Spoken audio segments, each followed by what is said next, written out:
네, 검색어로 보는 법조뉴스. 오늘의 키워드는 문재인 대통령의 복심으로 불리는 양정철 민주연구원장입니다. 신세아 기자입니다.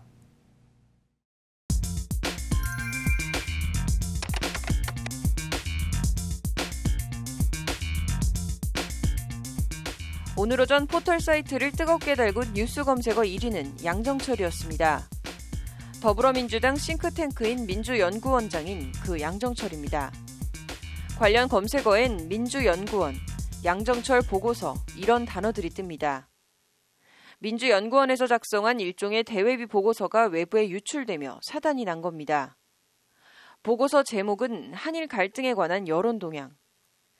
내용은 우리 대법원의 강제징용 배상 판결로 촉발된 지금의 경색된 한일 관계와 갈등이 내년 총선의 여당에 긍정적으로 작용할 것이라는 정치공학적인 내용입니다.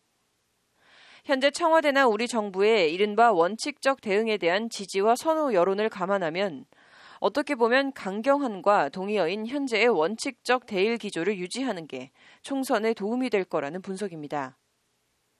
해당 보고서는 대외 유출에 조심하라는 대외주의 마크가 찍혀 여당 의원 128명 전원에게 메일로 전달됐는데 중간에 어떤 경위인지는 아직 파악이 되지 않고 있지만 해당 내용이 유출되며 파문이 일고 있는 겁니다. 당장 친일 프레임 덫에 걸려 뭘 해도 허우적거리며 좀처럼 지지율 하락 늪에서 빠져나오지 못하던 자유한국당은 기사회생 반격에 호기를 잡고 문재인 정권이 말하던 일본에 대한 원칙적 대응이 결국 총선용이었냐며 날을 세우고 있습니다. 여기까지는 정치 얘기고 법적으로 일종의 대외비로 분류된 공당의 문서를 어쨌든 무단 유출한 데에 대해선 법적으로 책임을 물을 수 있을까요?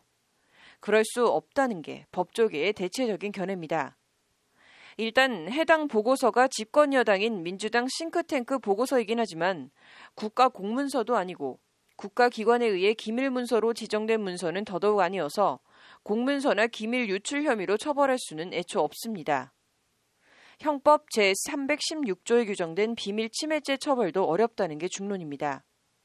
업무 방해죄를 의율하는 방안도 생각해 볼 수 있지만 고발은 할 수 있어도 위력이나 위계를 행사한 것도 아니고 결과적으로 민주당 등 여권 업무가 방해받았다 하더라도 범죄 성립은 어려울 것이라는 게 대체적인 견해입니다.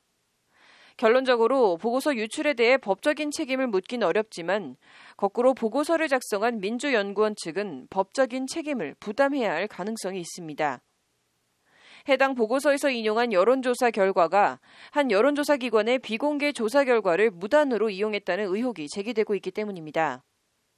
이 경우 여론조사 결과는 저작권이 있는 지적재산권에 해당하기 때문에 여론조사 결과 무단 도용은 저작권법 위반으로 민형사상 책임을 질 수도 있는 사안입니다.